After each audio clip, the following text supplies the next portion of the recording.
Hi guys, welcome back to another vlog Shendu pups Kakinada. కొన్ని రోజులుగా మేము ఒక ఫంక్షన్ కోసం ఫ్రెండ్స్ అందరినీ పిలవడం కోసం కొన్ని ఫామ్స్కి అయితే వెళ్ళడం జరిగింది. సో ఆ ఫామ్స్లో అక్కడ ఉన్న కుక్కల పరిస్థితి అది చూసిన తర్వాత, వాళ్ళు అట్లా పెట్టే ఫుడ్ అది చూసిన తర్వాత దీని గురించి ఒక వీడియో చేయాలరా బాబా అనిపించింది. సో అతి తక్కువ ప్రైస్లో ఒక డాగ్ని మీరు పెంచుకునేటప్పుడు ఎంత ఫుడ్ అయితే అవుతుందో, ఎంత ఖర్చు అయితే అవుతుందో, ఒక పెద్ద బ్రీడ్ని మీరు పెంచుతున్నప్పుడు లాబ్రడార్, గోల్డెన్ రిట్రీవర్ ఫామ్స్లో ఏ కుక్కలను అయితే పెంచుతారో ఆ ఫామ్స్లో ఆ కుక్కల కోసం సో నేను చిన్న క్వాంటిటీతో చేస్తూ ఉన్నాను. నేను మామూలుగా అయితే చికెన్ హోల్ చికెన్ తీసుకుంటాం. ఇది మీకోసం ఒక చిన్న క్వాంటిటీ ఆఫ్ బడ్జెట్లో అయితే మీకు డైట్ ప్లాన్ అనేది ఇస్తాను. దానివల్ల మీ డాగ్ హెల్త్ బాగుంటాయి and at the same time మీకు బడ్జెట్ అంత పెద్దగా పడదు, ఈజీగా అవుతుంది. ఎక్కువ కాలం నిల్వ ఉండేలాగా ఏదైతే మీరు ఇందులో వాడే ఇంగ్రీడియంట్స్ ఉంటాయో అవి ఎక్కువ కాలం నిల్వ ఉండేలాగా అయితే ప్లాన్ చేసి అయితే మీకు ఇస్తాము. సో ఇది వెజ్ అండ్ నాన్ వెజ్ రెండు రకాలుగా కూడా చేస్తూ ఉన్నాను. సో అలా వాటికి మీకు నచ్చినట్లుగా మీ బడ్జెట్లో చూసి అయితే మీరు పెట్టుకోవచ్చు. వీడియో లాస్ట్ వరకు చూడండి, అక్కడ స్కిప్ చేయకుండా చూడండి. కాకినాడలో వీధి కుక్కలు పెంచిన వాళ్ళకి డాగ్ ట్రైనింగ్ ఫ్రీగా ఇస్తూ ఉన్నాం. ARV వ్యాక్సినేషన్ అయితే ఫ్రీగా ఇస్తూ ఉన్నాం. బ్రీడ్ డాగ్స్ అయితే అమౌంట్ చార్జబుల్. వేరే ఊరి నుంచి వచ్చే బ్రీడ్ డాగ్స్కి మా దగ్గర బోటింగ్ ఫెసిలిటీ కూడా ఉంటుంది. మార్కెట్లో చాలా తక్కువ రేటుకి అయితే మెడముక్కలు దొరుకుతాయి. ఇవి ఎలా ఉంటాయంటే కేజీ 50 రూపాయల నుంచి 60 రూపాయలు ఉంటుందండి. నార్మల్లీ నేను తక్కువ మోతాదులో చేస్తున్నాను కాబట్టి జస్ట్ చూపించడానికి కాబట్టి మీకైతే నేను తక్కువ అయితే తీసుకున్నాను. సో ఇది తీసుకున్న తర్వాత మీరు నాన్ వెజ్లో చేసుకుంటున్నట్లయితే ఫస్ట్ నాన్ వెజ్ చెప్పేస్తానండి, తర్వాత వెజ్కి వస్తాను. సో ఇలా మీరు చికెన్ నెక్ పీసెస్ తీసుకొని దీన్ని వాష్ చేసుకోవాలి. నేను ఇంకా వాష్ చేయలేదు.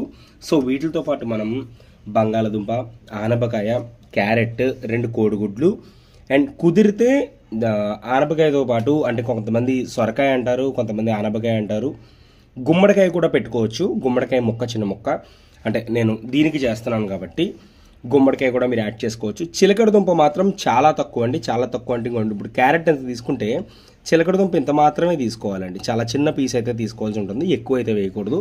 ఇది కూడా కొంచెం పెద్ద పీసే, నేను కట్ చేసి అయితే వేస్తాను. సో డాగ్స్ ఎలా తింటాయి కూడా మీకు ఇందులో చూపిస్తాను లాస్ట్కి.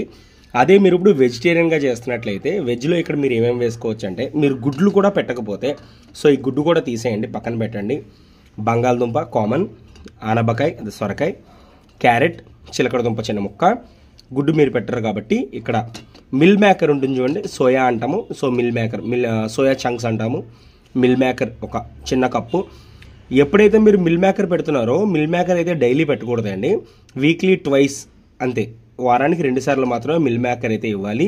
ఎక్కువ సోయా మీరు ఇచ్చినప్పుడు హార్మోన్స్ ప్రాబ్లం అయితే వస్తుంది మెయిల్ డాగ్స్కి. సో అది అండ్ దాంతోపాటు కందిపప్పు ఉంటుంది చూడండి. సో కందిపప్పు ఇవన్నీ కూడా మిక్స్ చేసుకొని, అంటే మీకు ఎక్కడ మిస్ అవుతున్నవి స్వీట్ పొటాటో అండ్ గుమ్మడికాయ, కందిపప్పు లేదా సోయా. సో మీకు సోయా కూడా ఉంటే మీరు కందిపప్పుతో పాటు ఫస్ట్ సోయాని బాయిల్ చేసుకున్న తర్వాత కందిపప్పుతో పాటు వేసేసి ఇవన్నీ కూడా ఒకే దాంట్లో కలిపేసి ఒకసారి వాష్ చేసుకోవాలండి. నేను డెఫినెట్లీ చెప్తున్నాను వాష్ చేయాలి. తొక్క తీయాలంటే తొక్క తీయాల్సిన పని లేదండి, తీస్తే తీయవచ్చు, లేకపోతే లేదు. మీరు డైరెక్ట్గా అలా పెట్టేసి అయితే బాయిల్ చేసుకోవచ్చు. బాయిల్ చేసుకొని అలా కలిపేసి కందిపప్పుతో పాటు కందిపప్పు ఆ మిశ్రమం అలా ఉంటుంది కాబట్టి పప్పు అయిపోతుంది మొత్తం. ఇదంతా పేస్ట్ లాగా అయిపోతుంది. మీరు నెమ్మదిగా కలిపేసుకుని అన్నంలో కలిపేసి అయితే పెట్టేసేయచ్చు, డాగ్కి తినేస్తుంది. లేదు మీరు కోడిగుడ్లు కలుపుకున్నట్లయితే కోడిగుడ్లు విడిగా ఉడకబెట్టుకొని దాని మీద జస్ట్ అలా వేస్తే సరిపోతుంది, చక్కగా తింటుంది డాగ్. అండ్ ఇది మంచి న్యూట్రిషన్ ఫుడ్ అండి. మీరు నాన్ వెజ్గా పెట్టుకుంటున్నట్లయితే ఇందులో ప్రోటీన్ ఉంటుంది, ఫైబర్ ఉంటుంది. అదే మీరు వెజ్లో కూడా ఇక్కడ మనం పప్పు పెట్టాము, సోయా పెట్టాము. సో పప్పు సోయా పెట్టాము కాబట్టి ఇందులో కూడా ప్రోటీన్ ఉంటుంది, న్యాచురల్ ప్రోటీన్ కూడా ఇందులో దొరుకుతుంది. సో ఇదన్నమాట ప్రొసీజర్. అండ్ ఇప్పుడు బాయిల్ చేసి అయితే మీకు చూపిస్తాను.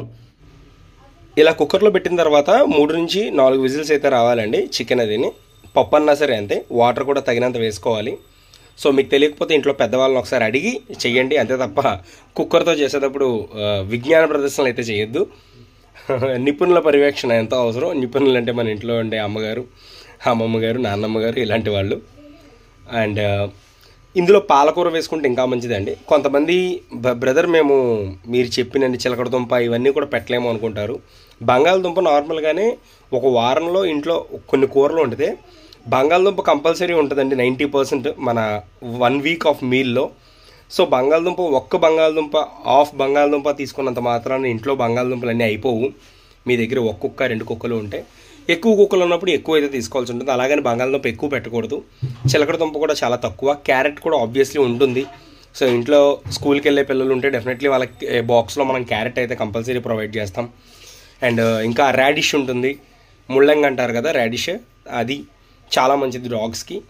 మంచి ఫైబర్ అయితే ఉంటుంది. పాలకూర కూడా చాలా మంచిది, యాడ్ చేసుకుంటే పాలకూర కూడా యాడ్ చేసుకోవచ్చు. అండ్ ఇది నార్మల్లీ ఇంట్లో ఉండే వాళ్ళు కూడా పెట్టుకోవచ్చు అండి, ఓన్లీ ఫార్మ్స్ కోసమే కాదు. బట్ ఫార్మ్స్ వాళ్ళు ఇన్ని మేము యాడ్ చేయలేము అంటే మినిమం వారానికి 2 సార్లు సోయా, ఒక వారానికి 2 సార్లు చికెన్, వారానికి ఒక 2 సార్లు పప్పు, ఇలా కొన్ని వెజిటేబుల్స్ మిక్స్ చేసి పెట్టినా మీకు 6 రోజులు అయితే లెగిసిపోయింది. ఇంకొక రోజు మళ్ళీ సండే మీరు some kind of dry food లాంటిదైనా పెట్టుకున్నా డాగ్కి కొంచెం ఓకే అన్నట్టు ఉంటుంది, ఓకే ఫైన్ అన్నట్టు. And high quality of food ఎలా పెట్టాలి ఏంటి అన్నది మనం నెక్స్ట్ వీడియోలో అయితే తెలుసుకుందాం. అండ్ మన కేనీ కోసోస్కి ఎలాంటి ఫుడ్ ఇస్తాను అన్నది కూడా నేను చెప్తాను. అండ్ వీడియో అయితే ఎక్కడ స్కిప్ చేయకుండా చూస్తారని చెప్పి నేను అనుకుంటున్నాను. And thank you guys.